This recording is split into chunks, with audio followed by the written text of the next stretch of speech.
Is everything okay? Okay. Of course we got an ad break as soon as I hit the button. That's funny, Daddy. What's speaking to that? Yes, I will speak to that. I know. Rose, go elsewhere. Please. Be elsewhere. Thank you. Alright. We got 1 more minute and then it'll be good. Let me get to the little Air Force One event that's going on, because it's a fun little event.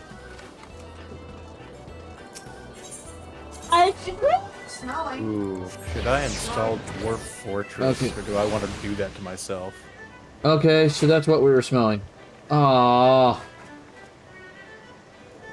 So we lost some shit. Wait, something burned? No, the deep freeze in the back room got cracked open for a period of time. We don't know how long, and several things thawed and melted. Oh, shit. When was the last time it got open? How'd the freezer get cracked open? We don't know. No one's been back there most of today. Is it like the chest style with the lid on top? No, it's the big honking, like, tall, vertical one. Okay, yeah. Maybe the doggo nudge the door. Who knows? Alright. I'm not allowed to say. It's over. Alright, so you're gonna take care of that, hon? What Okay. the... So welcome everyone to Tabletop Tuesday, where basically I play some sort of game while we, talk about gaming news and nerdy shit and all that wonderful stuff. Yeah. Yay. So you will be basically informed and educated together at some point. Wow, you watched that. Yes. Okay, chill, child. We do have our sponsors, real quick. Shockby Gaming Servers, link is down below. $2.50 USD a month, goes up from there. Ton of games, they almost never crash. W Energy Drinks is the other one. If you use the code RubyMadHatter, you get 10% off your entire purchase.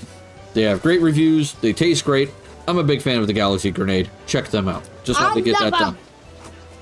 Alright. Okay. Alright, and of course, today with me in the discussion is Candagamra, my partner in crime in these endeavors. Hello, hello. Alright. I gotta turn you up again. I don't know why. Okay, so Discord's maxed. Okay. I don't know why your volume is low and everything else is high, and it's really weird. I wonder if it's something that's been adjusted on my end. Alright, we're gonna do Air Force One. It's a rail shooter. Final Fantasy has a little rail shooter game. It's silly, it's absurd, but it's fun. See, What are you trying 3, 2, 1, go! What are you trying to hit? Alright, I want to hit the targets, but avoid the red ones, because they take away points. And of course it's playing the Chocobo theme. Nice.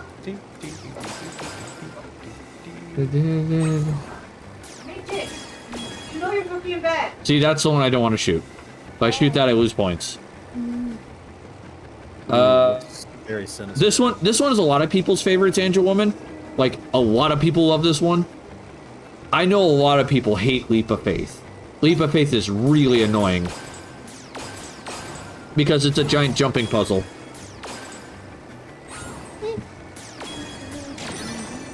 Alright. You can tell I've done games like this before.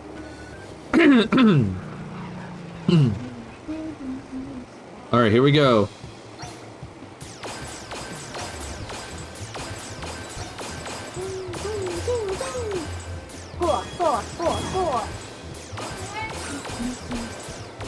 I guess I could install some kind of roguelike that's I said go to your room. a good way to burn some time. Almost there. We can do this! Can I get a perfect score? That would be awesome. Yeah!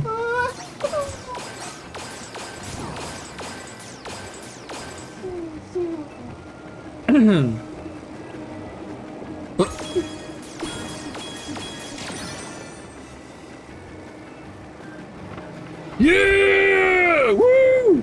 Did you get a perfect score? Yeah, I got a perfect score. Yay! My dad got a perfect Da, score. da, da, da, da, da, da, da. Fuck yeah. Perfect. Perfect! Yeah. We've been trying to spread some love in between dinner and kids, so how's the game going?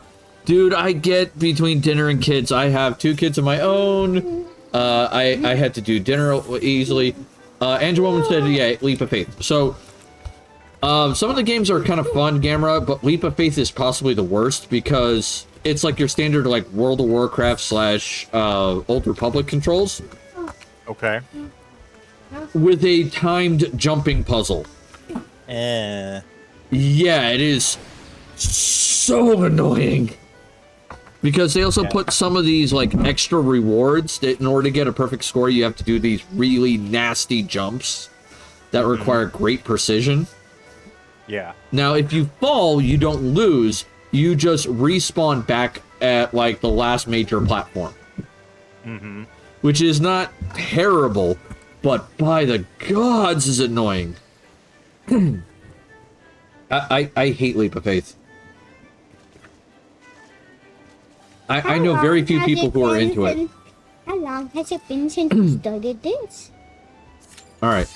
Oh, hey, that was quick. Alright, so the first bit of gaming news I want to bring up today is something from Activision. Huzzah, Activision. Yeah. Why is it not up there?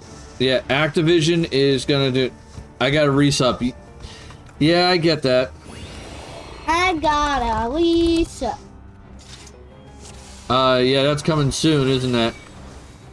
So Activision just recently dealt with removing about 2,000 people from 3 of their subsidiary companies, and I'd say 2,000. I'm talking 2,000 from each, Dad, not are you the 2,000 tank? total.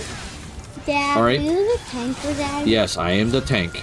Tank, tank, tank, tank, tank, tank, tank, tank, tank, tank, tank, tank. That is Now the those tank. companies are as follows: Okay. Infinity Ward, Treyarch, and Sledgehammer Games. Now, some of you may recognize the name of these companies. Others of you may not. For those of you who don't, like Gamera here, he didn't recognize them off the top of his head. I only knew of them because of videos I'd watched about the issues surrounding this franchise. Yeah. And that is, these 3 franchises are Call of Duty companies. All 3 of them do Call of Duty. Call of Duty is also currently having a hacking problem right now. They have a lot of aimbots running around, they have a lot of wall hacks happening, and for some reason, they're not really taking care of the problem, which is kind of angering their fans.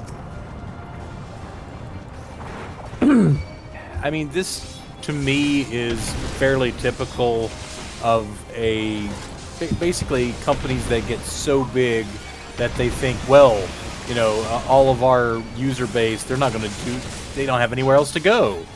There aren't any comparable options. So, what are they going to do? Not play our game? Yeah, are they not going to play our World War II modern-day first-person shooter? Oh no! Like, where else can they go? And yeah, it's not like there's tons of those. Yeah, not just tons of those. Like, the big one that's really been getting their a lot of people's attention is Arma. There's a game called series called Arma. Oh boy, Arma is craziness. Have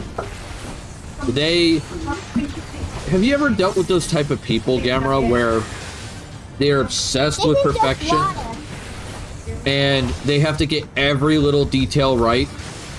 Sure, yeah. All right, that is the Arma series in a nutshell. These guys are so obsessed about getting details right that they will go into military vehicles, take pictures of the inside of the vehicles to make sure that it is accurate for when you are driving or piloting that vehicle in game. Okay.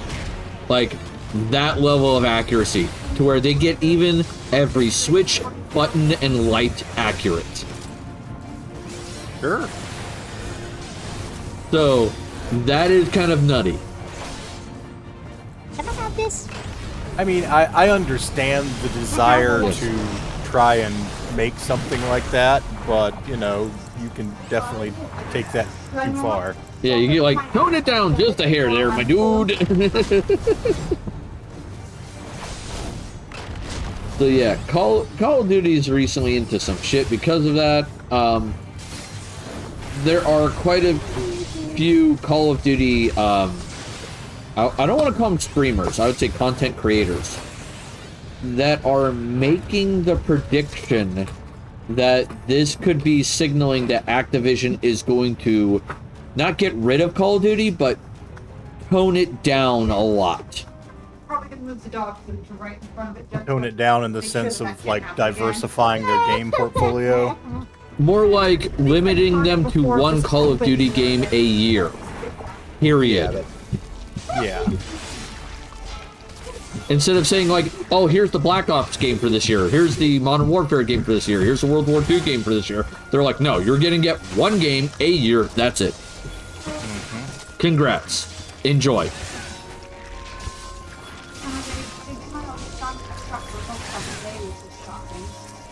And honestly, that might be for the best. I kind of agree. I feel like if they focus all their attention every year on one Call of Duty game, I feel like the game would be a lot better. Yeah.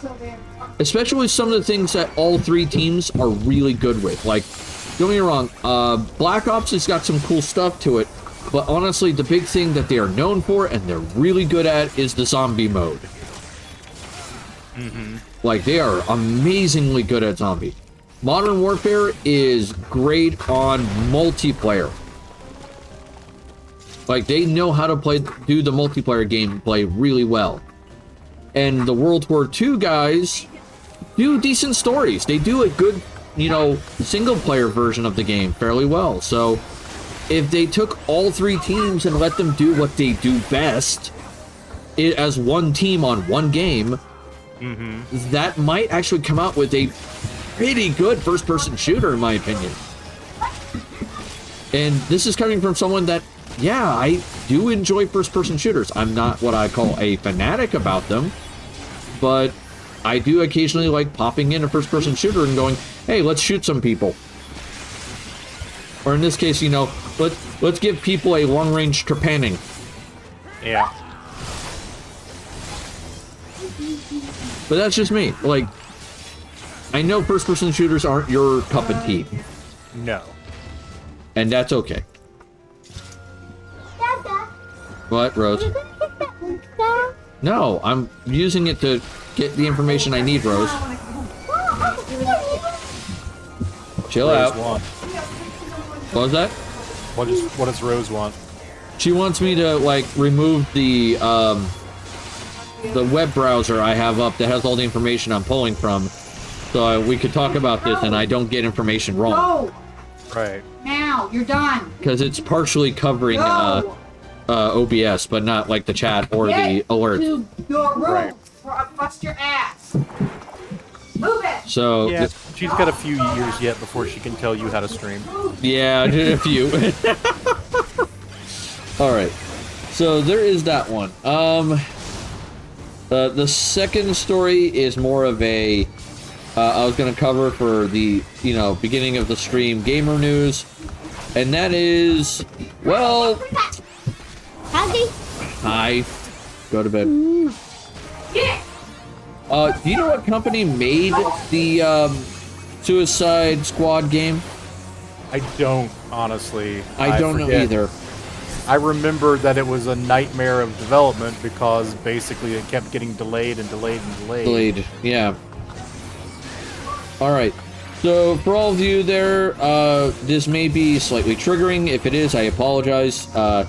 We are going to be talking about essentially defiling a corpse. So if you have problems with that, please mute for like the next few moments. All right. So now with that being said, apparently the new Suicide Squad game, you have to end up killing the Justice League because they kind of go off the rails as they normally do at some point. Yeah, the concept is, you know, you're playing the Suicide Squad, a group of villains in government employ, and they have, you know, sometimes been used in the comics to counteract when the Justice League isn't doing what the government wants. The premise of this game, I believe they're like taken control of by some kind of like alien virus or something. Something like that. Hey Daryl, thank you for checking in. How am I doing? I'm doing okay. I'm just chilling while playing some 14 while we catch people up on some new gamer news that I've just recently got my hands on. Share with the rest of you, and then it'll be education time. I'll do a quick shout out. Thank you. All right. So apparently in the new Suicide Squad game, you have to kill Flash. Flash is one of the characters you have to kill. Yep. Which makes sense. And he also got brainwashed. And the reason why he got brainwashed is because he saves Harley Quinn from getting killed. By keeping her from getting killed, he got brainwashed in the process, essentially. Yeah. So he died saving the whole Suicide Squad, and the response was the character Boomerang decided to pee on the Flash's corpse, and then they go and make a dick joke in the game. Yeah, I mean, Captain Boomerang is classically one of Flash's villains, so, and he's always been kind of a crude guy, so it's not like it's out of character for the character, but it is very tonally weird for something inspired by comic books, even if it is, you know, the Suicide Squad. Yeah. I'm not a fan of this because, like, so many people are trying to say, oh, it's because, you know, it's what Captain Boomerang would do, it's in his character, da-da-da. I'm like, I don't think you should have done this in a game. It's just, this is extremely distasteful. Yeah. In so many ways, and I feel like whoever wrote it really needs some therapy, like some major fucking therapy. Yeah. Because, like, it's just so weird because they go and they pee on his corpse, and then the next thing they do is they make a dick joke about frickin' Captain Boomerang. And Harley Quinn salutes him for it. And I'm like, nah. Real one man lurking for support. Much love, Ruby. Thank you, dude. Make sure you get those check-ins. I'll grab the shout out.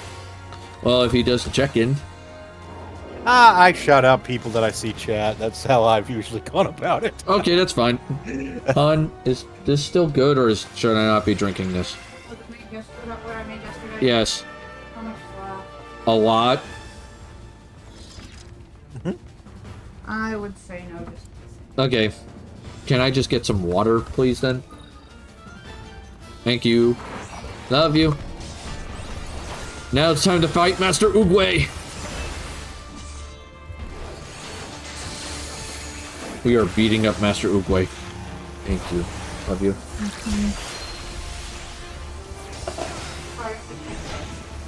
At our daughter? Or the deep freeze? All of you above. That's fair. Alright, so there is that. And then the last thing to share in news is streamer news. And that is Pokimane is teasing, apparently, on social media that she will be leaving Twitch. Hey, Pokimane teasing? Like, Pokimane is teasing. I'm making a joke. Oh, okay.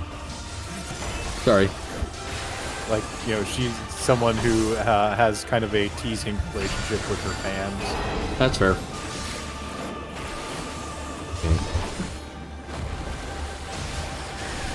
So, we'll see how that works out, but, I mean, Twitch is already kind of not doing well. Yeah, they have had 2 rounds of layoffs, and it is not looking promising there. They've basically admitted that Twitch has never been profitable, and so, you know, they're trying to find a formula that works for them to be profitable, and so far, that has just meant, you know, cutting employee positions. Yeah. But if they lose some of their more popular streamers, that can't help things. Yeah, and then on top of that, then you got websites like Kick who are grabbing streamers like crazy, who don't realize that Kick is run by a casino and uses the exact same stuff as Twitch does. They use the same coding. Yeah. I actually had someone link to Kick today, and I clicked it, and I was like, this is exactly Twitch. What's... Yeah, it's Twitch. It's literally Twitch with a slightly different skin. Yeah. And it's wild. So it means if Twitch goes down, Kick will go down, because Kick won't have its infrastructure anymore. Well, I mean, wait, you're saying that they literally use, like, Twitch's Yes. servers and shit? Okay, I didn't know that. Yeah, they use Twitch's servers. Huh. That is a thing, my dude. Like, I didn't believe that when I first heard it, and then, like, the video I was watching, it was that, the one guy that we talked about, the computer hacker dude. Okay. He was the one talking about it. I want to say it was him. If memory serves. I might be having a Mandela effect. Okay. But I'm fairly certain it was him. But he was talking about, and he pulled up the website coding in one of his, like, little videos. And he compared Twitch's to Kick's, and it's the same code. With the same server destination. Okay, that's... Now, well, again, that could just mean that they're both hosted on, like, Amazon Cloud Services, though. Right. But that would mean that if Twitch went away, Kick wouldn't necessarily stop working. I don't know. It would mean that they wouldn't get any new, like, updates to their software or anything, though, because yeah, no one would be developing it. Which means that all that would leave for streaming is YouTube. Woo! Yeah, because that's just what we need. A monopoly! Woohoo! And YouTube is actually pretty bad at it. Yeah, YouTube is really bad at it. That's what concerns me. It's like, oh, this is going to be bad. There are some things that Twitch legitimately does well, and YouTube does not do well. I will say this. If Twitch goes away, I am sure as shit not doing Kick. I know better. I've seen how they're run. That is not something I want to be a part of. Which means that leaves me with just YouTube. I can do the shout out for that one because I'm in the middle of waiting. She was playing Fortnite. I appreciate that. I am trying to play Rogue Legacy 2 while we're chatting. Ah, nice. But so I may, if Twitch goes down, there's the possibility we'll try streaming on YouTube and see how well that works. If that doesn't work great for us, we will still make content, but it won't be streaming. It'll be like we would record it on Monday, Tuesday nights, and then I would just upload it to YouTube, right, as a proper video. Which means I'll have to find someone to edit because I really suck at editing because I'm a little too much of a perfectionist. I mean, my Stellaris Eterna Season 1 intro video took me 6 hours to make, and the video was 1.5 minutes. I see. It's just like, oh, that wasn't great. I need to get better about this. So that is my concern right now. I hope Twitch figures something out that works for them. Yeah. Because I like streaming on Twitch. It's nice here. Oh, slave.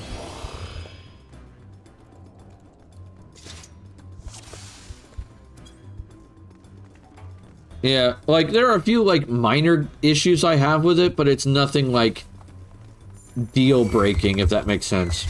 Right.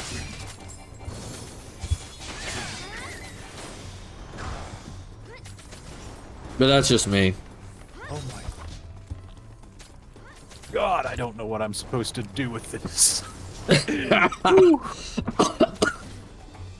What the fuck is going on?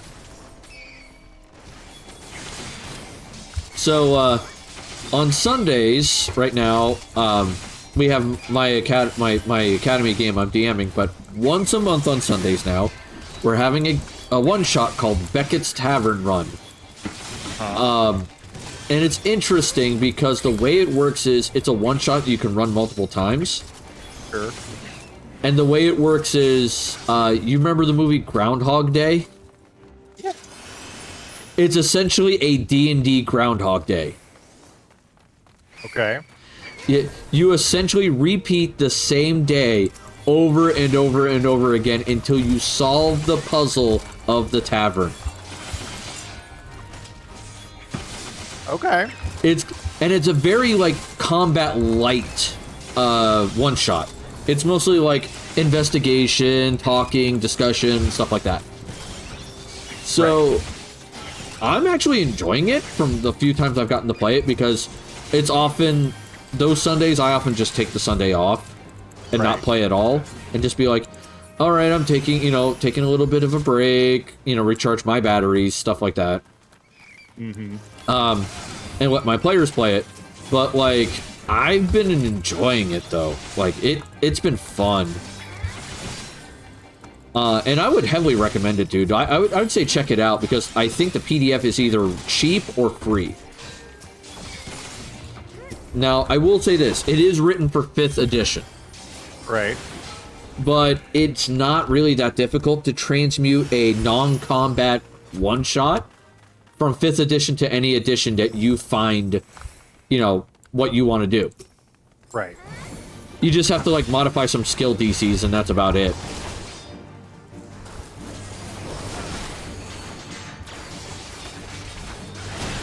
Oh, he's clawing the shit out of me. Ow. Oh yeah, Frightful Roar. I don't want to be in that. Hi, bees. Oh, sorry, wasps. These wasps have a fucking annoying ability that really sucks. Oh, it's over there. Damn it. So the wasps in this dungeon, if they, when they're about to die, like when they're at 10% of their HP or less, they'll do a final attack and insta-kill someone and die in the process. Ah. They're like, bitch, if I'm going down, I'm taking your ass with me.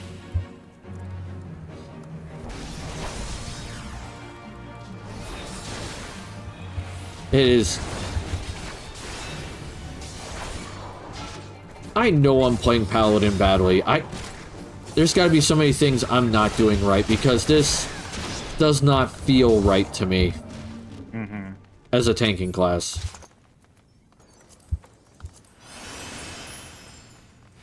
I don't like these. After Paladin, I'll only have one tanking class left, and that's Dark Knight. Because I'm just not a fan of being emo.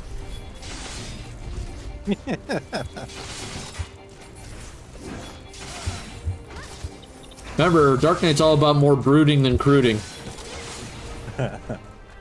Woo! I unlocked the air dash in Rogue Legacy 2. That'll be helpful. Any movement ability in any... Like, I'm guessing that's a platformer, I believe? Yeah, it's a roguelike platformer. Yeah, so it's like any platform game that gives you a movement ability, that's always good. Yeah, I just stumbled into this special challenge to earn it and managed to fumble my way through, so I'm pretty pleased. Hi there. The statue got back up.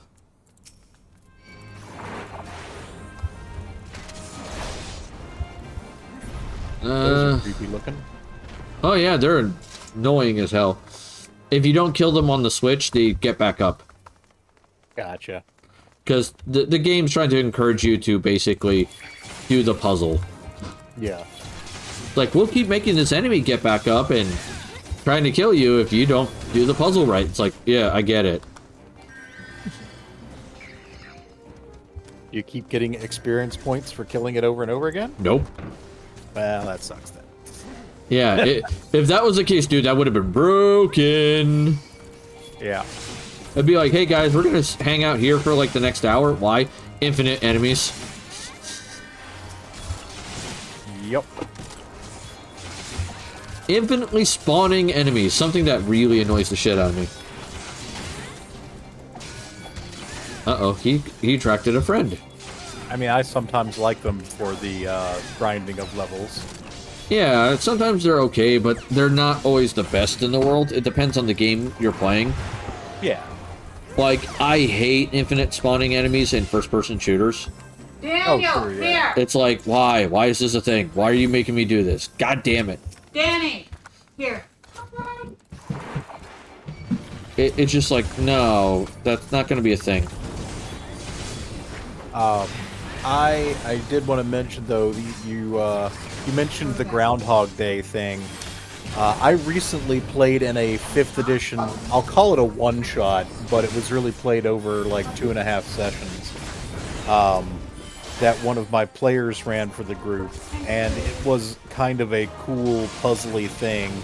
And I'm not sure if I should spoil it for your audience or not, but I mean, the chances that they'll run across it are, I guess, fairly slim. But the idea is you're playing a band of mercenary adventurers. This is, something you've been doing for years. Your mentor that put together this band of adventurers has been missing for a couple of years. And you guys are surprised to find, like, you have a keep that is your permanent base of operations, and one day one of you finds a door unexpectedly where there shouldn't be a door. And this leads into what essentially is a hidden lab where there are cryptic clues that maybe your mentor was working on facing some horrible threat. But the thing is, it's set up in such a way, and this is written for 5th edition, it feels very Call of Cthulhu, because what you're facing off against is essentially almost like an elder god, but it's hard to say if it's even fully sentient, but it's this thing that does not want to be seen. And the more you know about it, the more it focuses on you. Oh boy. And the way this is all set up is it seems like you're going into this lab and it's contained in there and you're confronting it. But the truth is, the lab is actually warded so that you can safely research it, at least for a time. Because after a while, it begins to get through the wards. Basically, the lab's the only place you can know about this thing without it immediately trying to send horrible, warped things to kill you. I think you were trying to shout him out. Oh, yes. Sorry, I did. I must have missed that. Yeah, I was gonna say, you forgot the exclamation point. Yep. There we go. Let's see, So what was he basically- playing? Oh, just chatting. You are in this lab and you're learning more about the things that you're fighting, and as you learn more, things begin to bleed through the walls and attack you. And the other thing that you learn over the course of this adventure is if the minions of this like elder god kill you, Right. they don't just kill you, Uh-oh. they erase you Ugh. from the memory of anyone who has ever met you. it's not like they're not rewriting reality. The way it manifests is basically it's a super powerful glamour illusion. So that, like, one of the things that becomes available in the course of the adventure is a gem of true sight. And when you use that, you discover nearly 30 dead bodies in the lab of former members of your mercenary company that you don't remember. This sounds very like, God, what's it called? False Hydra. Well, you know, that's the classic one that's kind of along these lines, but this is not the False Hydra. You cannot physically confront the monster behind this. Like I said, it is essentially a god lurking in the astral plane.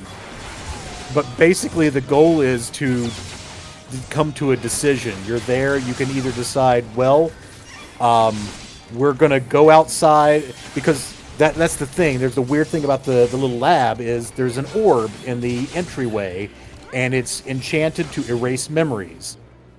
And theoretically, your instructions are set up so that you're supposed to go in the lab for 24 hours, no longer, and then you're supposed to use the orb to wipe your memories and go back out.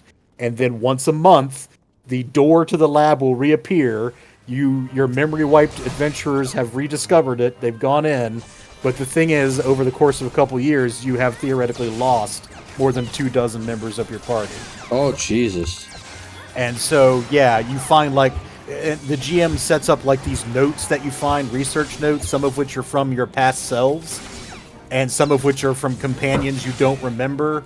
Though those are, by default, invisible because the glamour affects things left behind by people who are erased, too. But, like, you'll find a note from yourself that mentions someone, like, me and so-and-so decided, and you're like, who's so-and-so? Who the fuck is this person? Yeah.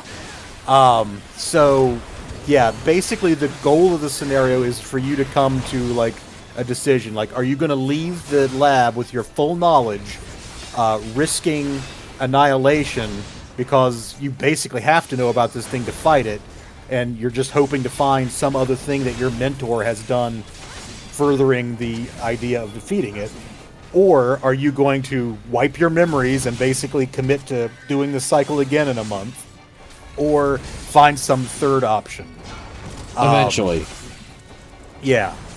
And, yeah, it was really freaky. And, the GM who ran it, my player Scott, he went all out. He did, like, the notes that our prior character versions have written. He printed them out, like, for each character. He did a different font for the handwriting. He aged some of the notes a little bit. So, yeah, I was really impressed with all that. Damn.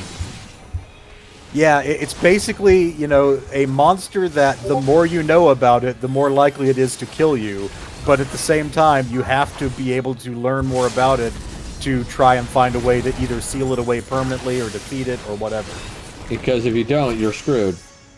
Right. And see, well, that's the thing. That's one of the things that I really wanted to answer over the course of the adventure is, like, okay, if we never know about this thing, like if we blank our memories and somehow seal this off, if we never learn about it again, are we safe? And the answer to that isn't clear until you find certain notes that reveal that basically your mentor found out about this thing without, you know, any kind of prior disappearances necessarily. So even if we wipe out our memories and seal away the lab and, you know, assume that we're never going to encounter this again, there is a non-zero chance of it destroying us. And furthermore, we even learned that it can attack things that don't know about it. It's just rarer. So basically ignoring it and hoping it goes away is not a valid solution. Not a valid solution. God damn, that is horrifying. The GM has apparently run it for 3 groups, one of which didn't make it all the way through, one of which decided to basically try the Blaze of Glory method and see if they could find some solution keeping their memories intact. But what I did and what my party did was we basically half kept our memories, because there are certain things that we learned in the lab that were important, but were not about the monster. And so Okay. we basically wrote ourselves notes to take out with us about those things so that it wouldn't endanger us having that knowledge outside, but it would encourage us to look for our missing mentor. Because here's the thing.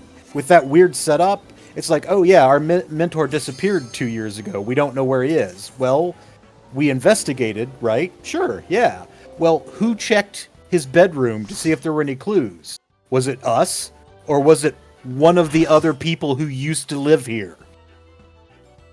Because if it was someone who we don't have any memory of anymore, each of us is going to have kind of a fuzzy, well, like, I think he checked it, or no, I think you checked it. Well, it's basically one of those things like no one remembers that they checked it, therefore we don't know that it was checked, or indeed if it was checked by someone who was erased and we have lost critical information. So, Yep. It was a good headfuckery, kind of scenario. I believe the title is Once More with Feeling. Huh. Yeah. That's amusing. I was only slightly disappointed because it's not. There's combat in it for the minions. Oh, the shit. great Elder God. Oh, hey, Raid. Yep. Great time! Oh shit! Welcome, Raiders.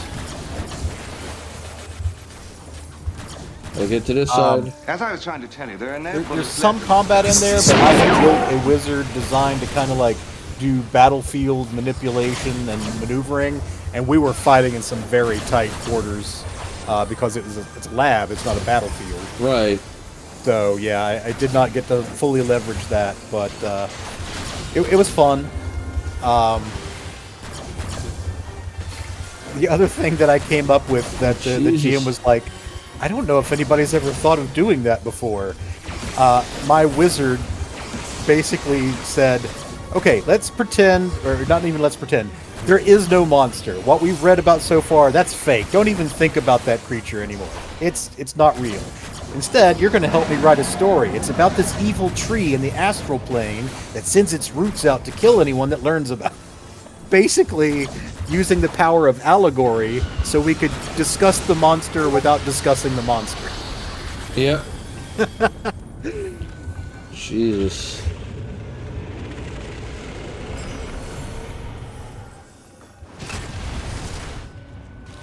Looks like a big disco floor. Yeah, that's the bursts. Yeah. Those are big AoE bursts that basically you can't avoid, and kind of hard to deal with. All right, so we need to go to a corner that doesn't have them. God damn it! I can never get there fast enough. Oh god, there's so many dragons everywhere. Oh god. Anyway, thank you, Golden Games, for the raid. Welcome, Raiders. My name is Ruby Mad Hatter. I'm a variety streamer. Welcome to my tavern. I'm sure we have plenty of food and drink and everything for you, so please enjoy the fun that we have here. We are currently, doing a little bit of nerd talk while I am trying to whoop ass and be a tank in Final Fantasy XIV, somewhat successfully.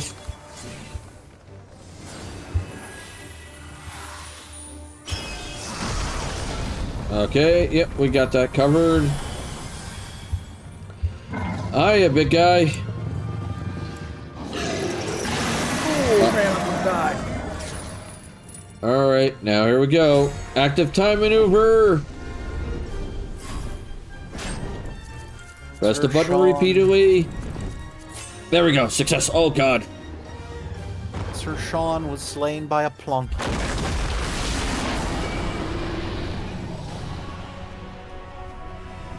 Alright, so I have 3 options to continue.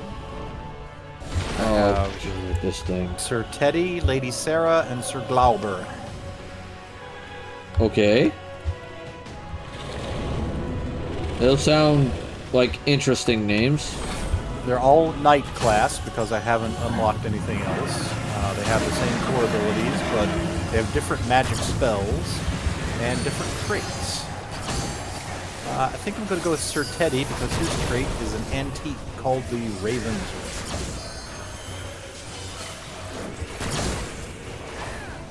Alright, come on, we can do this. We're fighting a big-ass dragon. You can do it. You can do it! Cut his fucking head off!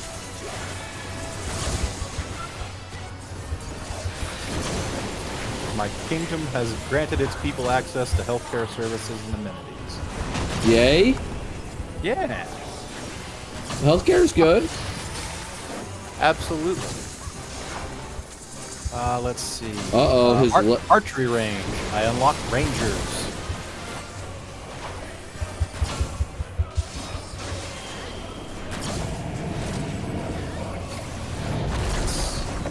Unlock the blacksmith. Aerial blast, where... Oh, hi there. Gotta stay close to the center or else I'll get blasted off into the edge. I don't want to be blasted off at the speed of light again.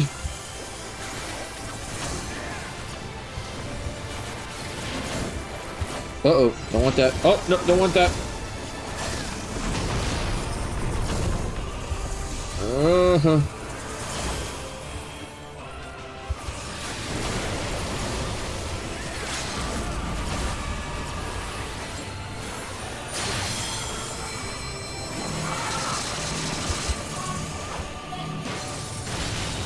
Oh, got hit with 11 bolts. That hurt. It's gonna hit the front there. And a couple people just fell to their death. Oh. No, I mean, it happens when you know, you're standing on cracked ice and it's, you know, gets hit with a giant dragon butt. There we go. Alright, the other tank did a good job. Alright, woo, that was fun. Alright, before we get into the next raid, let me get the wheel spun. Let's see what topic we get to talk about today. Let's educate people on something. Woo! LGBTQIA+ and TTRPGs. That's a lot of letters. That's a lot of letters. It's a whole lot of letters. That's okay. We can cover that. So, I feel about this the same way as I feel about any kind of minority or protected group in a TTRPG. It's okay to have them in your TTRPG, just don't do the stupid token shit. Yeah.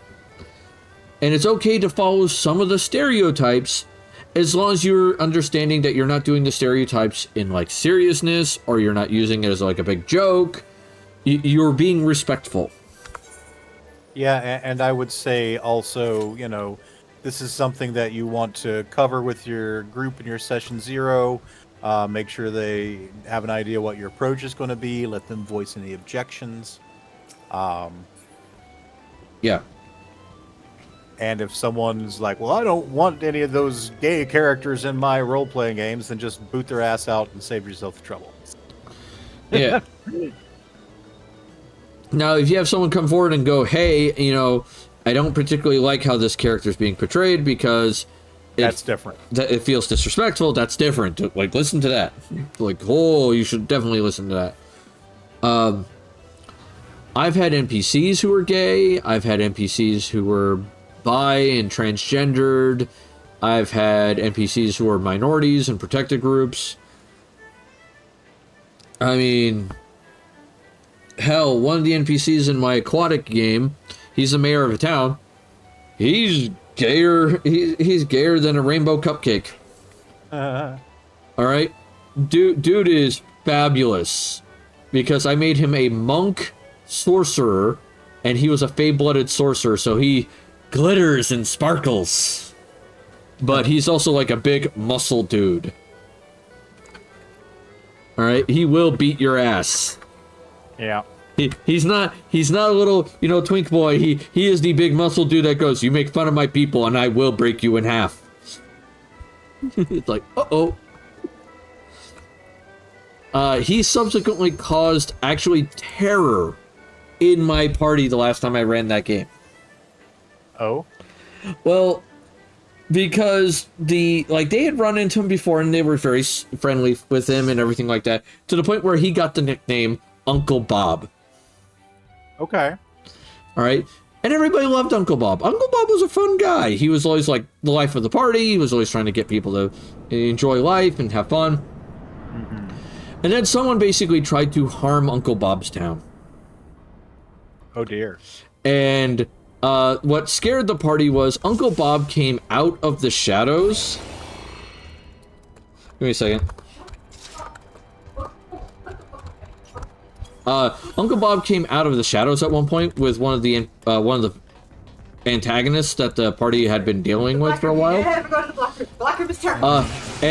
Black room is a no. And Uncle Bob goes, "Congratulations, young man, you're coming with me to the black room." And then proceeded to drag the dude into the shadows and disappear with him. And everybody who knows what that is just pale.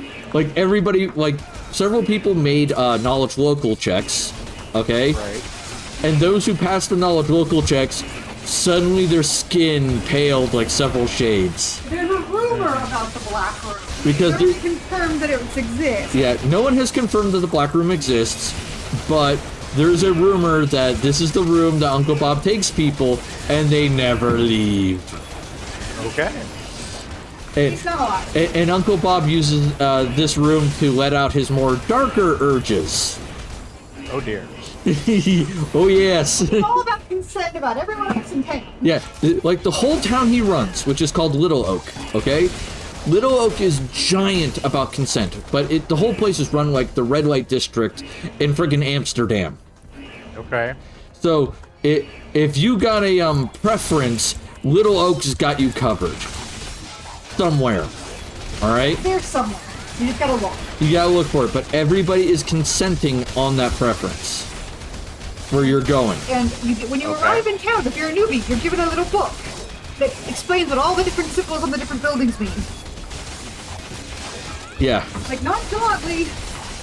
You're given a guide about, hey, this is what these symbols mean, and if like you walk into certain places, you're usually given it's either auto consent or you're at least given one warning if you're confused, and then then it's all bets are off. It's like, oh dear. You're like, get out. It's like, uh-oh. So yeah, Uncle Bob was fun. Uncle Bob was great. Uncle Bob was fucking scary. Now, I did use the Pillarman theme for Uncle Bob. Of course you did. It works, man. And it got to the point where every time I played the Pillarman theme, two of the party members subsequently started to panic. Okay. Because they were the ones who had made the knowledge local check. And were freaking out like, oh god, it's him again. I made the check. He was Uncle Bob to me. Yeah, it's like, oh no! Not to mention, they were always afraid that, like, Uncle Bob would take interest in them and what they were doing, and not sure if that was a good or a bad thing. Right. It's like, uh-oh. Oh no! God, I'm getting my ass handed to me by giant robots. Like you do. Yeesh. Big honking robots. Let's go bye-bye. Trying to think other things. A lot of the gamers that I have known locally are on the so-called Alphabet Mafia. Yeah. I've always liked that term. Yeah, I the know Alphabet Mafia. Some people mean it derogatorily, but I think it's cool. I think it's a neat way to like organize the group without having to use every fucking letter. Yeah. Because sometimes there are just so many letters you sometimes will forget one. You're like, what the fucking shit? Which one? Yep. Oh. Oh my god, there's so many guys. Come on. Okay. Yes, avoid the big giant laser, please. Oh my god. Avoid the laser.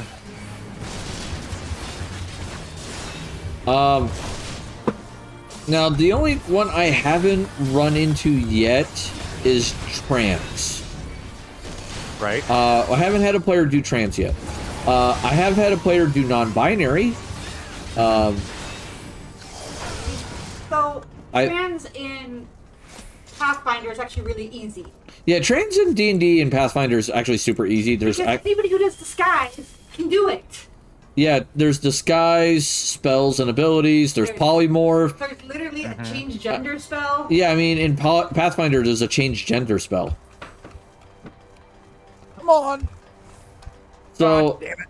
I mean, there's plenty of ways you could just say, this gender's not doing it for me. Let me switch. Sure. So I feel like it's not nearly being transgendered in Pathfinder or D&D is not nearly as big of a deal as it is in real life, because it's nowhere near as difficult to accomplish. I mean, magic can get you to do a lot of cool things with it. And I always appreciate it when a magic system actually includes that in their world. Like the ability to change your appearance in that way. To be more in line with what you feel is you. Yeah. Because, like, it's just...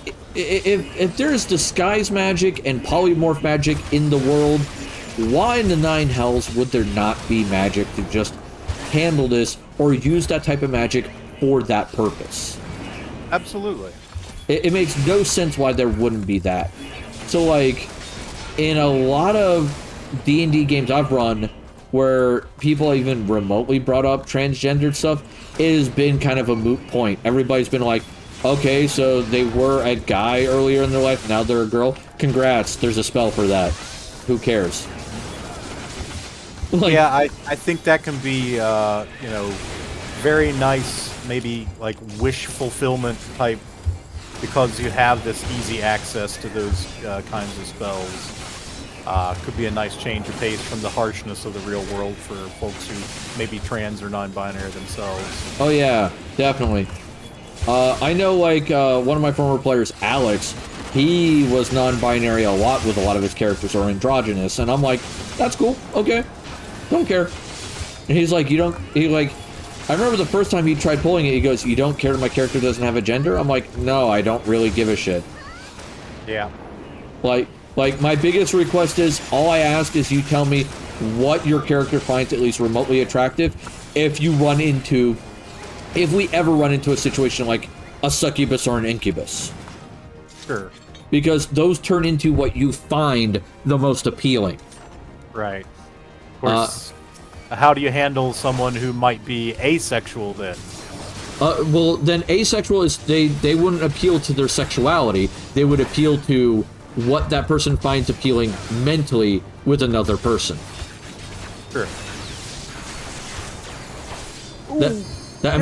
That's how I've always done it. So, like, because I've had asexual characters in the game, and I've been like, the succubus takes on the form of basically a, arcane researcher who's studying a similar topic to you that really wants to, compare notes.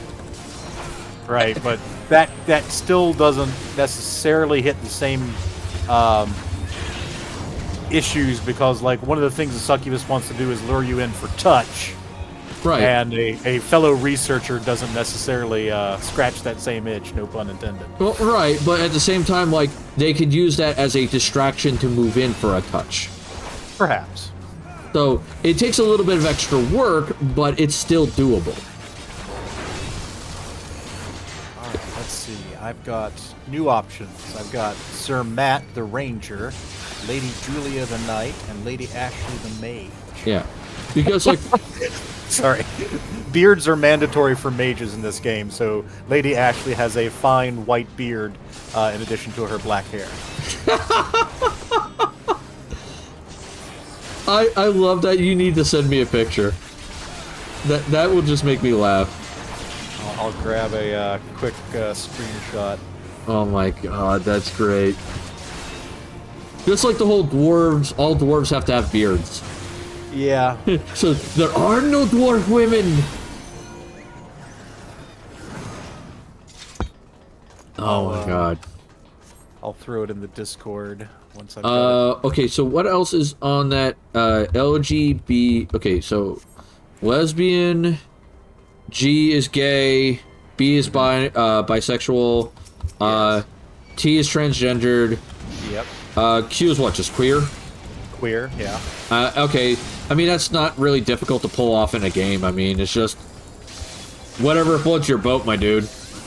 I mean, queer has been reclaimed by the community to basically mean not straight. Okay.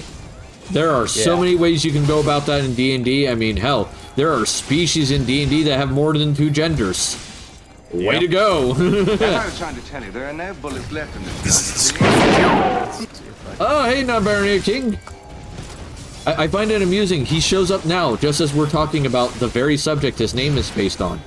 As if summoned. As if he was summoned.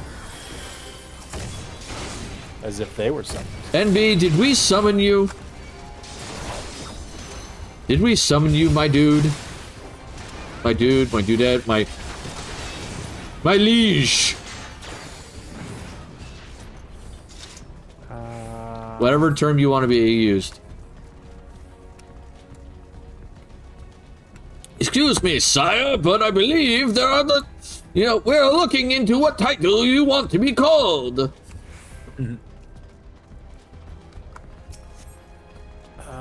God, that reminds me of an old game that made me laugh all the time. Called Majesty. Every episode, every level in the game started with, Your Majesty! Nice. What made me laugh the most about it is there's a video series on YouTube where there are 2 guys playing the game. And one of the episodes they have on YouTube, they actually found the original voice actor of the dude who was the announcer. And they had him come on, and so he came on and went, you thought it was just another level because the same voice, everything, and he goes, Majesty! We're going to be playing Majesty! Don't worry, sire, but I understand this will be confusing, but we have these 2 gentlemen here who will be helping us. They may not seem very competent, but I assure you they're the best we could find at the time. Nice. It's like, I love this. I love this so very much. And the funny thing was, the guy was not a professional voice actor.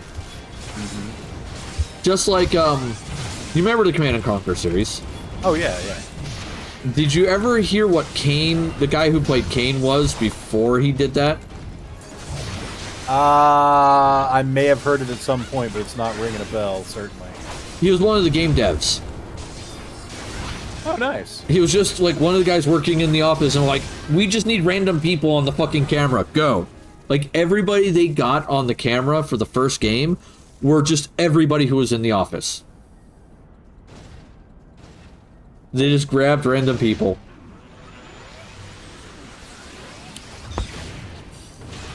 And I could never now imagine a Command & Conquer game without him.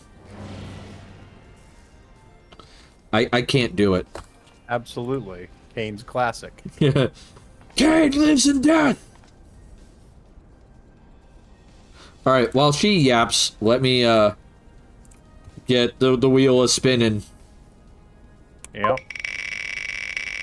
That wheel be turning.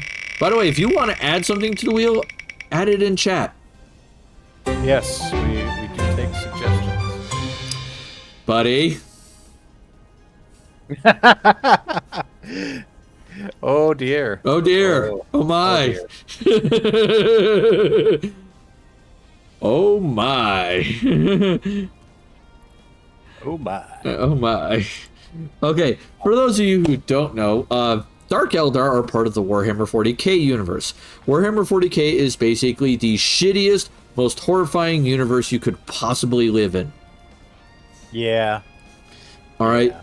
I can't argue with that. There's no way you can argue with that statement. It is horrifying to live there. Alright? Now, let's bring up the Dark... Before we get into the Dark Eldar, let's talk about some of the ways your life could go in the 41st millennium in 40k. All right? All right. You work for the Imperium. You're a random human being. Okay? You say you live on like a hive planet or something, like a hive city. All right? Yeah. Orcs show up. Okay? Orcs are big, they're green, they're very violent. They like beating the shit out of things. They'll just beat you to death. They'll just crump you into the ground into your nice fine paste. So there's that. The Inquisition shows up. Well, they accuse you of heresy, even though you probably did nothing.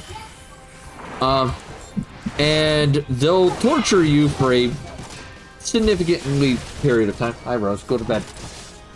A significant period of time, and then they'll probably kill you in some form or fashion. All right? The Necrons show up, all right? They're kind of undead robot guys, and they have guns that disintegrate people. Well, you get shot with one of these guns, you're dead in a second. Yeah, it's like the Dalek rays on Doctor Who. Yeah. Yeah, it's just kind of like, okay, that's not terrible. Yeah, it's over quick. It's over pretty quick. You won't feel much. So, yay for you. Then we get to the Dark Eldar, or the Drukhari. First things first, you will wish you were dead. You'll want to die the whole time. They will capture you. They will capture you, your whole family, everyone. And they will take you to one of their worlds. Hey, AP! Just a heads up, everybody. This is going to get dark. I mean, we can gloss over it a little bit. We're not going to go into detail. Yeah, we're not going to go into terrible detail, but even glossing over it may trigger some people. Okay. So I'm going to say there is going to be torture in here that we're going to be discussing, and horrific ends that would make like the Saw movie villain blush. All right. So you and your family are taken. You're brought to one of their cities, and you are tortured. And what I mean by tortured, I mean all kinds of tortured.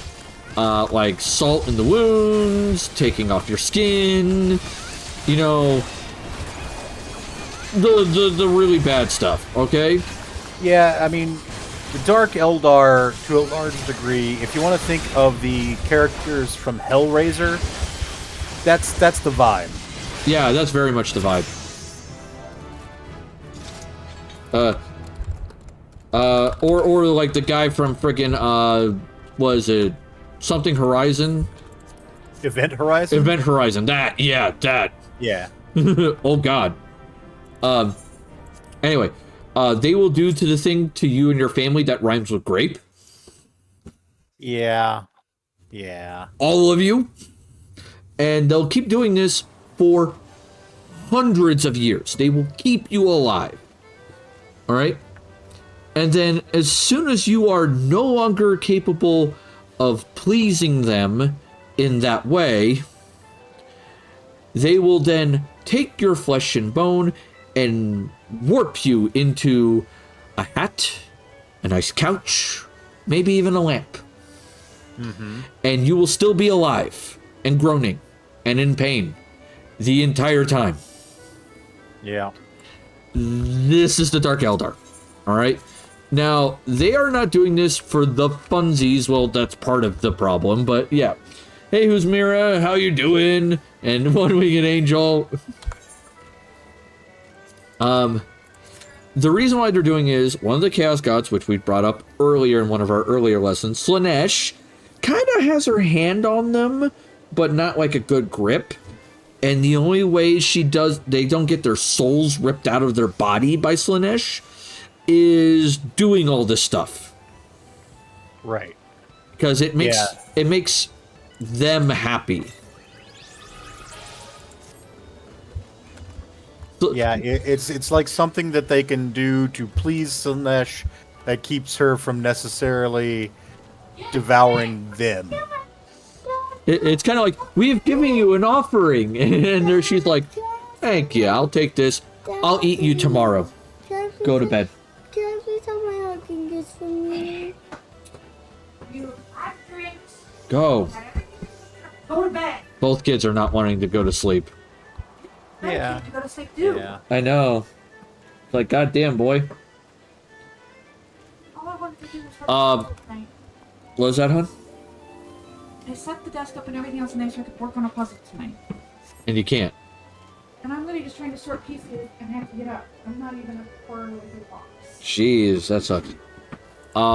The best way to describe how the Dark Eldar play in the tabletop is they're very fast, they hit like a freaking Mack truck, and they have the toughness of wet tissue paper.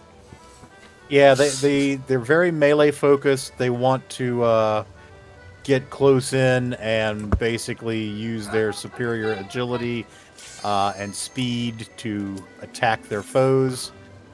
But yeah, they're not super durable by the standards of the most of the factions of 40k.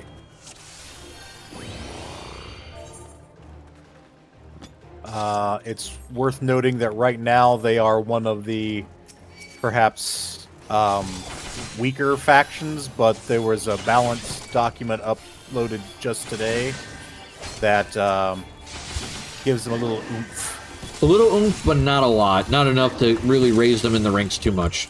Well, I mean, they got an extra detachment option. They got a bunch of points cuts. It was pretty good overall, I have to say. Yeah. Like, they definitely raised, but they are definitely still not in the top 5. No. No, they're not near the top 5 yet. I'm honestly surprised my faction is still in the top 5. Tau currently right now with the until I get the chance to read the update, they're number 5 right now. Last time I checked, for win ratios. Of the top 3 factions, 2 of them got really heavy nerfs. So which two got the nerf bat? Eldar and Oof. Chaos Space Marines. Really, well, I mean, Eldar kind of needed a nerf. They've needed one for a while. They desperately needed it, but they actually got like super nerfed. So that's painful. It remains to be seen how much impact it will have. Eldar, by the way, are sorry, not Eldar. Dark Eldar, by the way, are also really, really creepy. Like they will. You will feel weird interacting with them. Yeah, I mean, they have, like, their planets where they take slaves they capture back into these, gladiatorial slave arenas and have them just tormented in every way imaginable. They're nasty little buggers. Yeah. And they all look like they came out of, like, Hellraiser BDSM Fest. Yeah. Interesting. One of the interesting things about the Dark Eldar to me, and the Eldar in general, is that the Eldar and Dark Eldar get along at least a little better than you think they should. Like, they recognize each other as, like, essentially brothers. And there's even an overlap faction called the Harlequins, which is kind of a sub-faction of... I hope you like clowns. Yes, the creepy clowns who get along with the goth emo torturers and the snobby psychics. Yeah. Now, mind you, these aren't like your stereotypical like circus clowns. Like, ha ha ha honk. No, they're not that. They're the type of clowns that they rush into melee, stab the shit out of people, and murder people because they think it's funny. Yeah, like French clowns. Yeah, they have like the Harlequin masks and everything, but they're weird. They also are notable to me for having one of the more annoying paint schemes because they have that black and white check pattern, and that is just like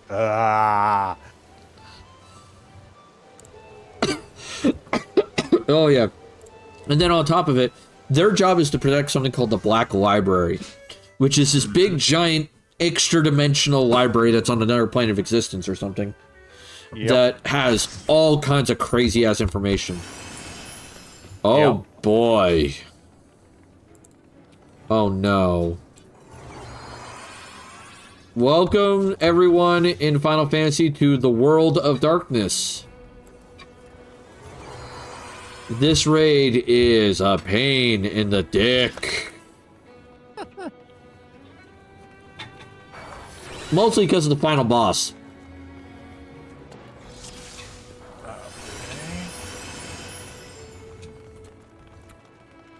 Oh boy. Which lines am I in? Oh, A. Okay, I'll be fine. You opened my cookies. Danny! They're on my desk.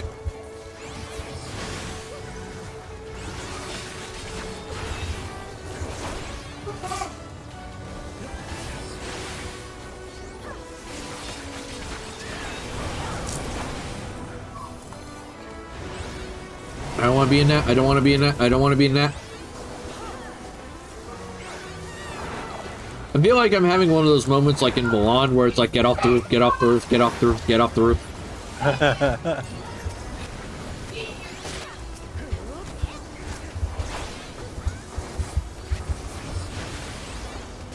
Well, I'm enjoying Rogue Legacy 2 so far. That's good.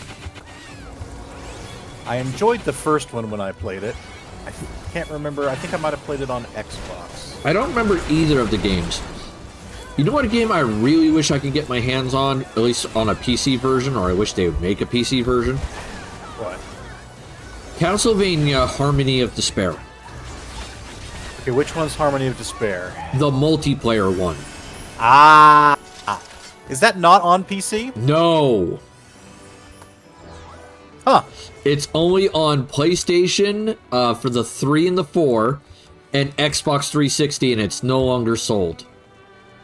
Yeah, I have it. Yeah, I have it on my Xbox 360, but not the full version. I just have the demo. I've got the full version, and I believe it's one of the games that you can port over to the later Xboxes, if I recall correctly. To my knowledge, yes. Okay, so They don't sell it anymore, huh? Yeah, there's supposedly a mod out there, like an emulator that lets you play it on the PC, but I haven't found it yet. So I'm hoping I can find it. Right. Because that would be something I would love to play in multiplayer. I would be honest, I would be all over that because it is just an outstanding multiplayer Castlevania game. Yeah, like my experience when we played it on the PlayStation was just, it was fun, like constantly. Okay, will you stop with the fucking finger, asshole?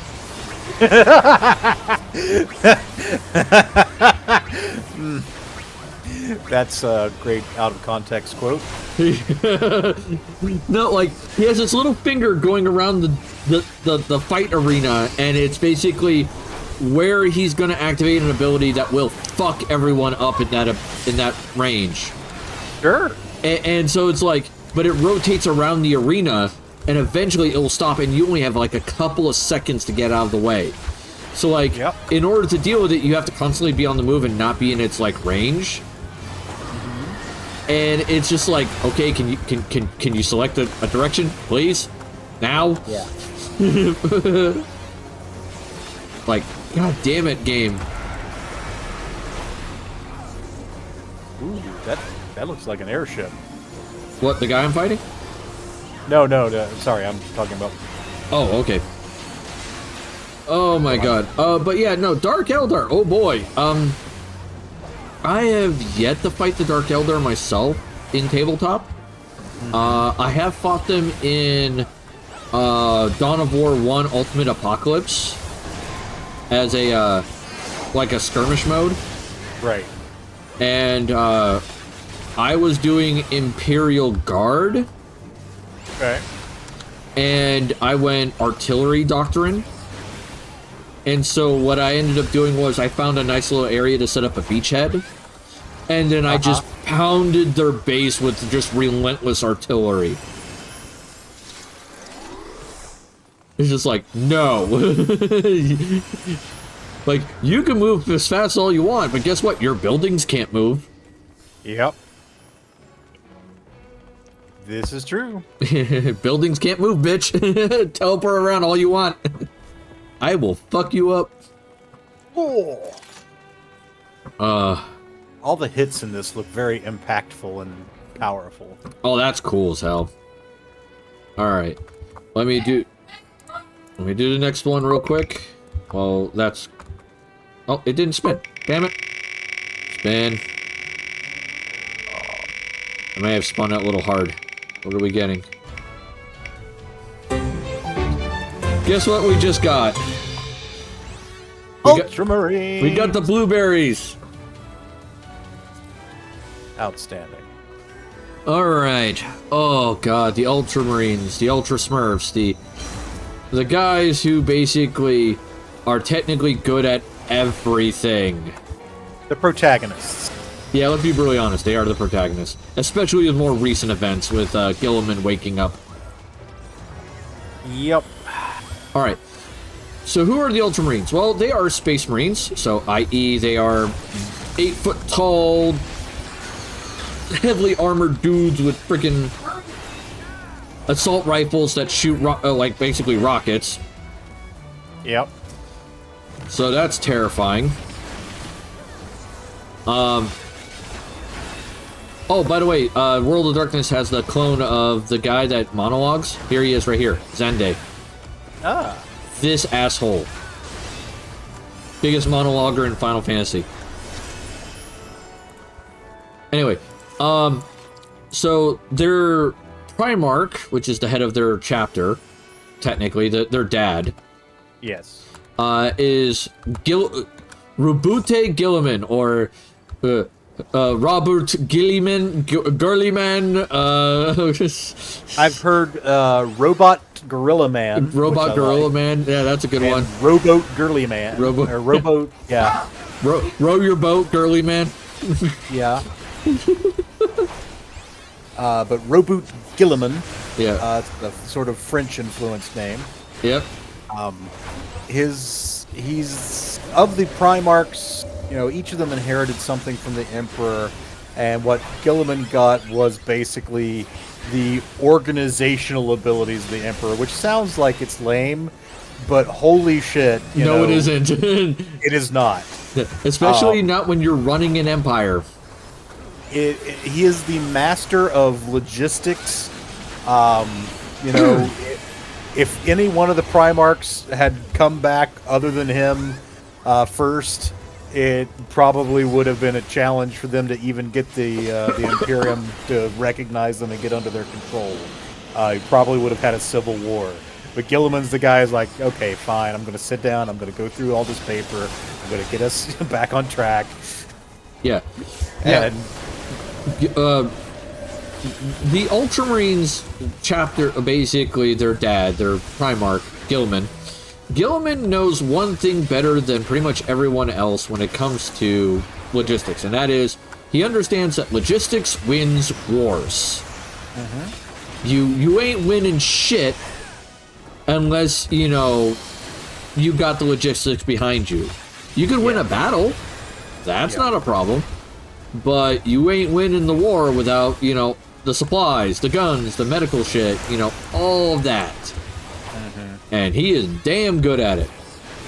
Yeah, it's worth noting that prior to the Horus Heresy, Gilliman led the largest sub-empire of the Imperium. Like, his Ultramarine domain was more than 1,000 inhabited worlds.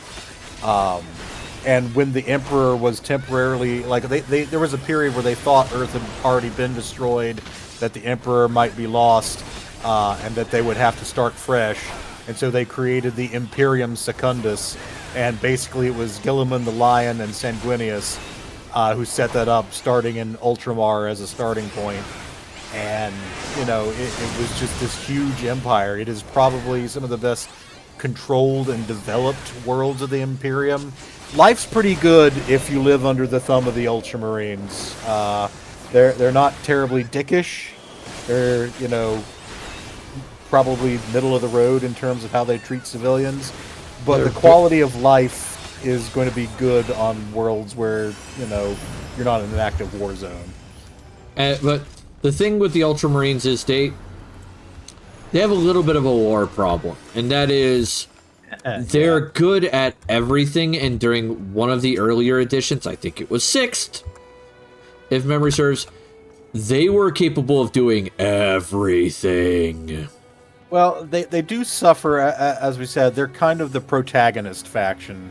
Like the Space Marines by default are kind of the protagonist faction. And amongst them, the Ultramarines are the ones, if you buy a box of Space Marines, the front image of them are going to be painted in Ultramarines colors because they're the default. They're blue. They're the vanilla ice cream. They're the ones by which the others are judged. It's usually recommended that if you're going to start playing Warhammer 40k, and the Space Marines are usually what they is recommended you play because they're good at everything. It's usually recommended that your first couple of games, you should probably just try out the Ultramarines first. Just to get an idea of what you're doing.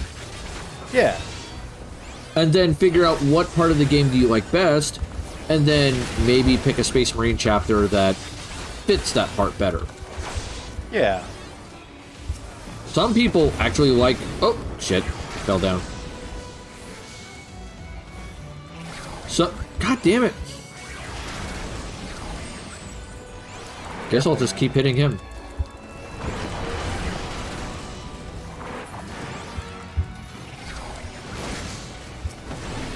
There we go. Alright. Some people actually love the Ultramarines and they stick with them. I don't understand why, but hey, more power to you there, homeboy. Yeah, I mean, they're one of the factions that I have played. I enjoy them. But they're kind of, like I said, vanilla. Vanilla, like... If you want to be your wonderful blueberry pudding pop fuckery there, then, more power to you there, homeboy. I just... For me, they're just a little too vanilla. If that makes sense. It's just... but yeah, though I'd say out of all the Ultramarines, though, that suffered the most with the bad writing... I'd say the second company master would probably be the king of that one. What's his name? Kato Sicarius? Kato Sicarius. Kato Sicarius, yeah, that asshole. It is I, Kato Sicarius. I will shank you, good sir. Like, fuck that thing. Actually, I believe they choose the pronunciation Kato Sicarius. Kato Sicarius. I want to say Kato Sicarius. It's I, Kato Sicarius. Yeah, the text-to-speech version of him is just delightful. I enjoy it. Yeah. Now, there are Ultramarines with more flavor. There's Uriel Ventress, who basically has gotten in trouble with the Ultramarine High Command because he's essentially too practical. It's like, yeah, we could do it by the book, or we can win. Yeah, I'm gonna win. Fuck off. Yeah, we should mention the book, because, Jesus Christ, if anybody follows the book, it's these assholes. Because Daddy wrote it. I know. So Gilliman wrote a book called, oh God, what is it? The Codex Astartes. It took a minute for my brain to remember it. I was like, the Codex Astartes. So, basically, after the Horus Heresy, Gilliman recognized that, it was kind of dangerous to give a demigod 100,000 quasi-gods as followers. That's a lot of power under one roof. So he resolved that the Space Marines, who had been in 100,000 strong legions, should be divided into chapters, each of about 1,000. And this, amongst other organizing principles, was the core of the Codex Astartes, which is basically the rule book by which Space Marines kind of organize themselves. It says, how many of this type of trooper we should have. Here are the standard battle tactics, etc. Looks like we're in a ad break. Now, with that being said, you're probably thinking, okay, dipshit rulebook, if someone knows the dipshit rulebook, how is that going to actually win them battles every time? And it's like, kind of a fun fact. If you actually follow the Codex Astartes, you will actually win wars. You may not win battles, but you will win wars. And that's because, once again, it was written by, the king of, literally, logistics. Yeah, I mean, Gilliman is an administrative genius. Yeah. There's just no way anybody can outsmart him logistically. And so, because of that, you follow the book, you'll do well in a war.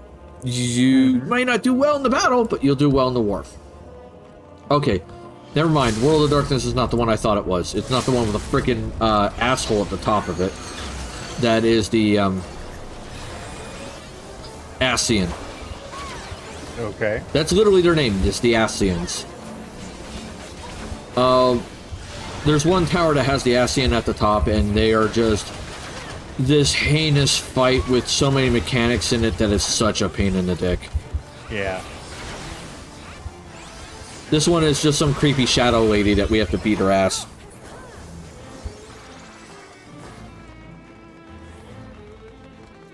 Interesting. Alright. Oh, I just got hit with Mega Laser.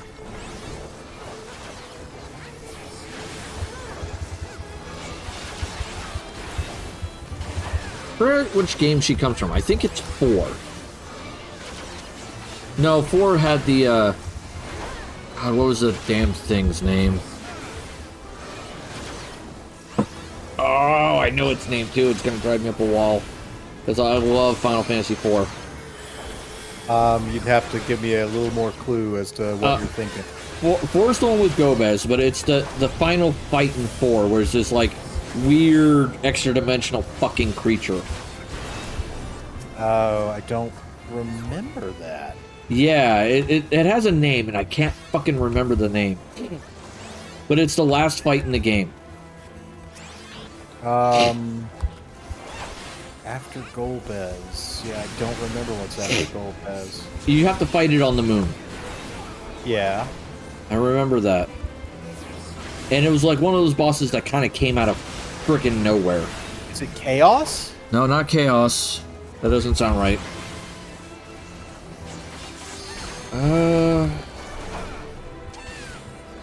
As I'm done beating this thing's ass, I'll look it up. Because I cannot remember it. It's like, god damn it, I know it too. It's gonna drive me up a wall. Ooh, hello. Bonus air dash, you say? Bonus air dash? Oh, yes, please. But with that being said, the Ultramarines, they got Gilliman back. They're one of the few Primarchs that has come back. Yep.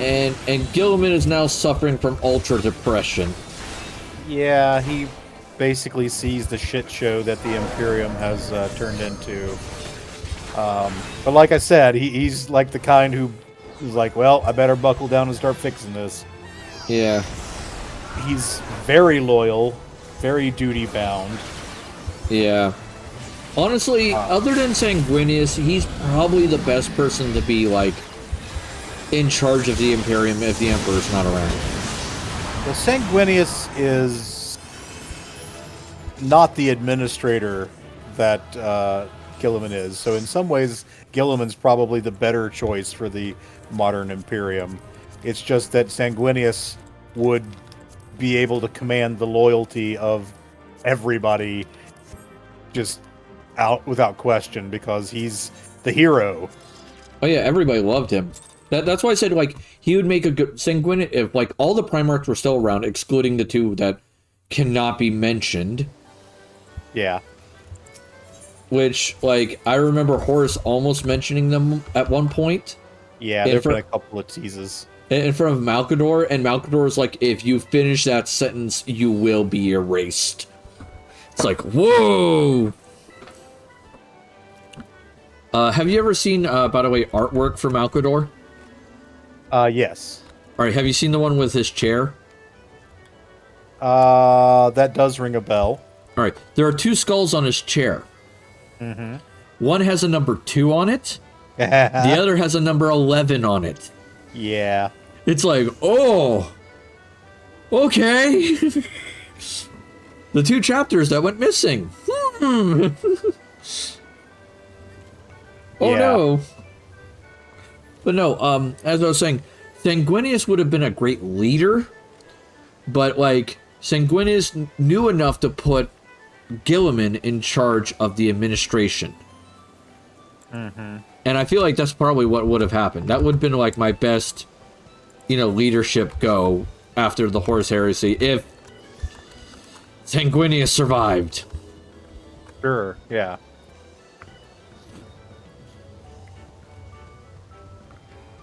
So there's that. Oh. Like I said, I don't hate the Ultramarines, but I just don't like playing them. Yeah, and that's fine. I had my thing. Alright, well, let me find out what the name of that damn thing is. Final boss of Final Fantasy IV. Let's see who it is. Zeramus. As I was trying to tell you, there are no bullets left in this gun, you see. Zeramus. Yeah. Zeramus is it? Yeah, I couldn't remember. I was like, I know it. Alright, I will drink some water, Husmira. Thank you. Lots of bullet love. Thank you. Yeah, Zeramus, that was... Oy, that was weird. That was a fun fight. Alright. One more raid to go. Let's see how this one goes. This is a normal raid. Let's see what we got. Oh! We're getting Centaur Ramu.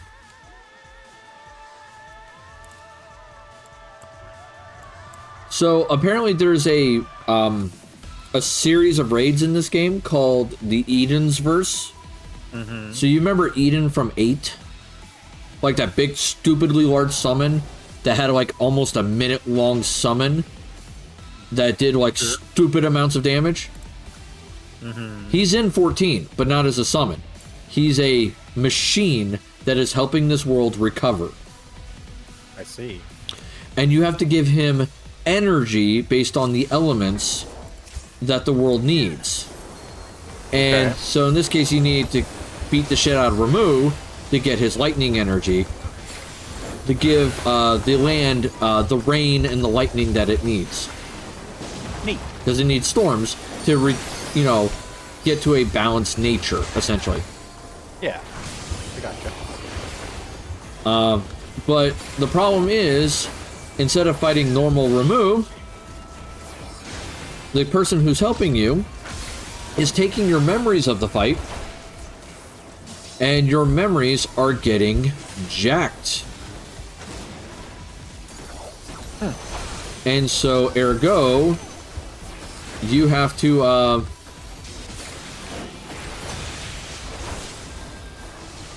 fight a weird version of the summons that you had fought before.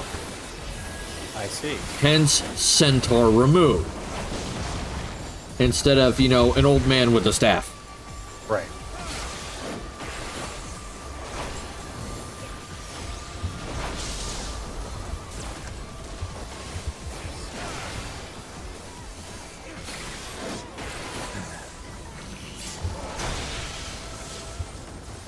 Okay.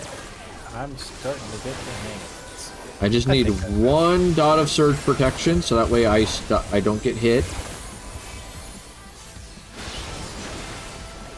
Surge protection. Yep. Okay.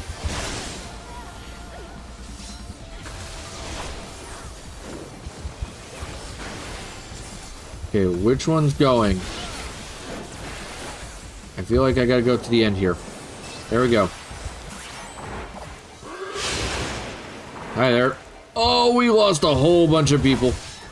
Oh, we lost 2. Okay. That's not terrible.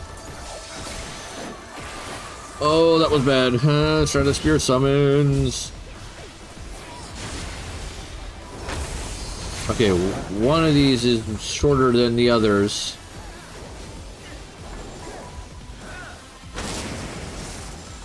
Oh, someone didn't get to the right area.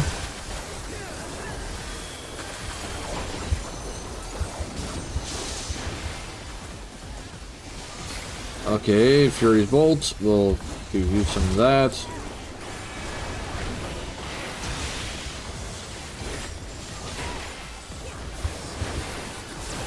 Alright.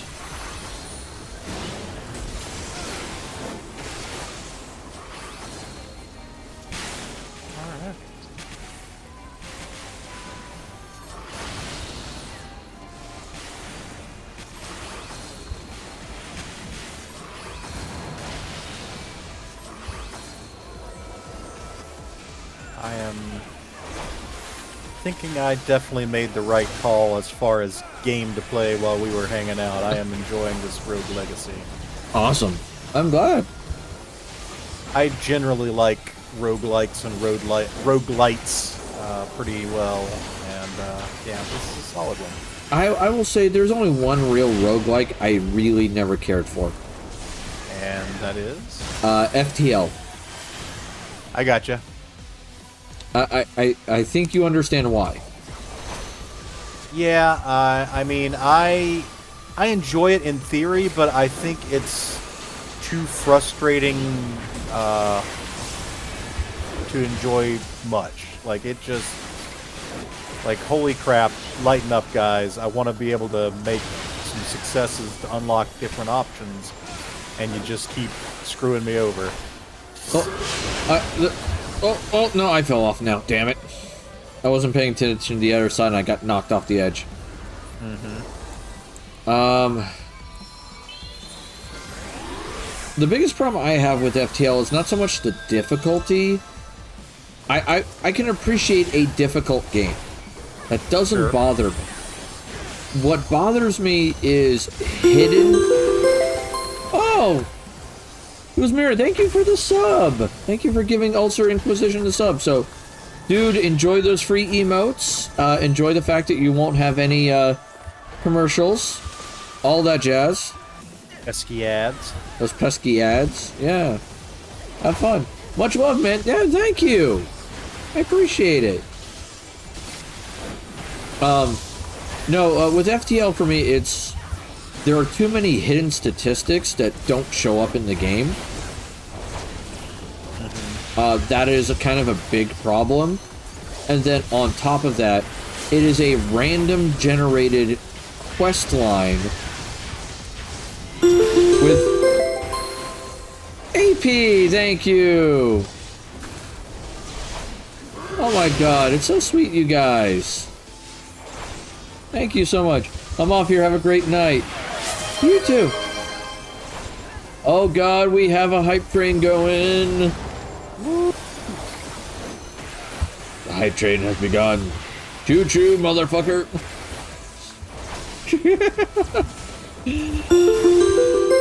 Oh, Keen, thank you for the sub. Oh, there's 300 biddies. Thank you, Gamera, for feeding the owlbear some biddies. We appreciate that.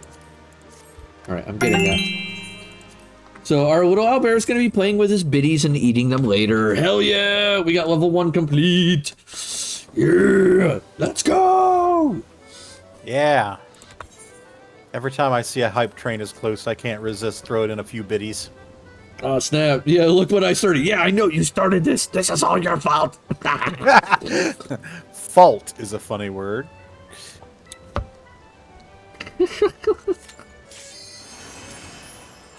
But no, the other problem I have with FTL is everything is randomized in the game until the final boss. And then the final boss has, I think it's 3 different tactics that you can beat the game with, and that's it. Yeah. I remember being very frustrated with that last fight. Oh, thank you, Keen, for the 3 little bits for Biddy. He'll appreciate that later. And there's AP with 100 biddies for Bit. for biddies. 100 bits for biddy. Oh god. Oh. Oh. Guys. Oh my god. Well, This is wild. Tank, other tank, can you please turn on your, I was gonna say, there he goes. Yeah, we're both paladins. Oh, that was a big hit. By the way, if you can't guess this guy's element, it's plants.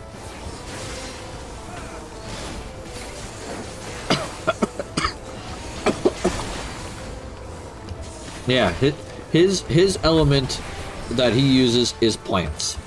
He hits everybody with like vines and roots and shit. So if I remember my Pokemon rules, that means he's vulnerable to fire. Yeah. Oh, that hurt. He punches also like a Mack truck. If I was gonna Pokemon this guy, I would say he's fighting grass type. Nice. Oh yeah. Oh my god, 400 bits for Biddy. Thank you. So he has a ×4 vulnerability to flying type. I guess so. I don't know my vulnerabilities very well, so forgive me. I have been trying to go back and play some of my older Pokemon games, so this is fresh in my mind. That's fair. And the dog is now whining and yelping. You're getting close to 9. You'll be able to walk him soon. Yep, he'll get his walkie soon. Oh my god, we're 39% of the way there for level 2. Now, our record has been level 3. We have never gotten beyond level 3. And to be brutally honest, I don't think we're going to get that anytime in the near future. Like, I'm not saying we need to do that. I am just saying that has been the record so far. Yeah. Oh! Hi! Oh, he's gotten big. You've been drinking your milk, certainly, sir. I wouldn't say milk. Remember, he's plant, so I guess Miracle Grow has worked beautiful wonders for this man. Brondo, it's what plants crave. Apparently, yeah. Whee.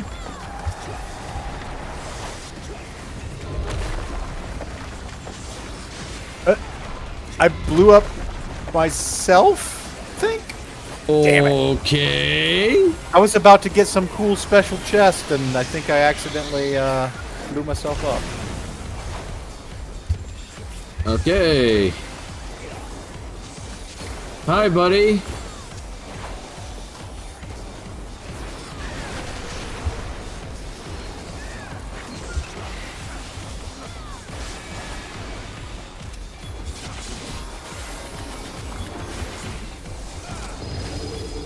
Oh, I don't want to be there.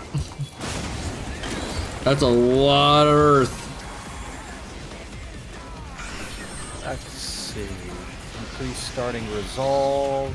Gain bonus armor. Unlock chef. Okay, that sounds cool. I'll unlock the chef. Oh, it's an actual playable class. Neat. Hey, you missed, buddy.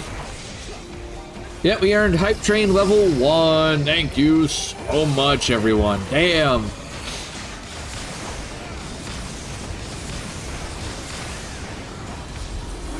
Oh my god, the Hype Train emote was the little dude with the heart. Nice. Oh, I need to go over here. Oh, okay, we got hit with that.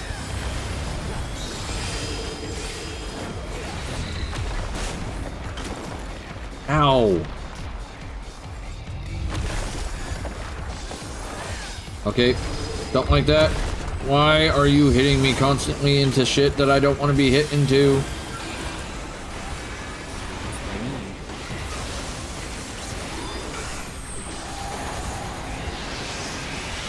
Good, boom. Oh, he's almost dead. Yep. Choo-choo. Choo-choo, motherfucker. For the skull throne! Life for the blood god! Oh, yeah.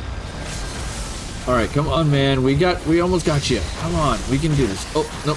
There he goes. Yeah. All right, let's give you the award. Oh, man. All right, let's see what level we got to. Shall we? I am level 83 right now. 83. Not bad. Not bad. Not bad at all. All right. And the dog is whining. God damn it. All right, let's see who's on and what they're doing, shall we? Yeah. All right. I know Pal World's going to be everywhere. Everybody wants a pal. Everybody wants Pal, yep. Let's see. Grumble Bee's doing Dead by Daylight. Melissa Denial's doing Lego Indiana Jones. Kronk's doing Dead by Daylight. Mac Daddy is Dumb is doing War Thunder. Zentrea's doing Power World, of course. I have 2 channels that I have on me that aren't streamers themselves, but they're zoos, and they stream their animals. So one is otters, and the other one is owls. Aw. I think otters are cuter. Yeah. Let's see. Final Fantasy 14 online for Brian Ricardo, but he's always doing the PvP stuff. Lizzie Borden's doing Left 4 Dead 2. Man, that's a great game. It's Awesome Soft, Baldur's Gate 3. You know what? Harun is doing Star Wars The Old Republic. We were playing that yesterday, so let's send people his way. Right on. Right on, right on, right on. All right. So if you are one of my many followers, which we're up to 1,184, our goal is 1,200. So we're getting there. Use the following raid message. If you're now one of my 7 subscribers, aka Tavern patrons, please use the following raid message. I want to thank everybody for coming tonight. I hope you had fun. I hope you learned some things. And I know you come... well, first, make sure you're taking care of yourselves mentally and physically. That's always important. And I know you come to my resplendent tavern for the witty banter, but you stay for my fuck-ups. Alright? So I hope to see you all tomorrow for, I believe, if memory serves, let me double check real quick. I want to say it's Dragon... Of course, AP lights the place on fire before the end. Dragon Age 2. Yep, tomorrow's Dragon Age 2. Awesome.